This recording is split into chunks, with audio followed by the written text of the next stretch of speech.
Tell us about your character on Bates Motel. Well, I play a very wealthy businessman who made a tremendous amount of money growing and distributing marijuana. So although there's the appearance of respectability, there's also, as in many things with White Pine Bay, not all is as it appears. So I come in, I've lost my daughter at the end of season 1, Miss Watson.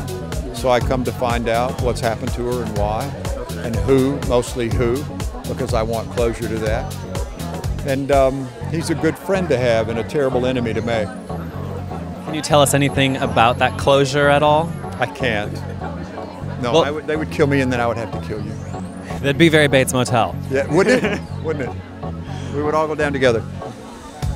How was it jumping into season 2 as far as like the cast that's already existing and so tight-knit? It's always an interesting thing to step into a cast is that well-oiled. They share a shorthand, but Vera and Freddie invited me in very, very quickly. I had worked with Vera on another project years ago, so I knew what kind of actress she was. She's really alive, Norman. I mean, really alive. It's one of those actors that just raises the level of play. And I found Freddie to be the same way. So we actually got on quite nicely. Cool. And how do you think this show, going behind the scenes of really who Norman is, helps change the view of the classic film Psycho? Well, it's extraordinary to me because you see how Norman became Norman. I mean, that's the remarkable reveal of this whole thing is you see this incredible pathology that exists between the two of them. And so you find out how this person became that iconic figure that Hitchcock created those many years ago. So I think in that regard it's really smart. I thought it was very smart that they unencumbered themselves by the time period. It's set present day.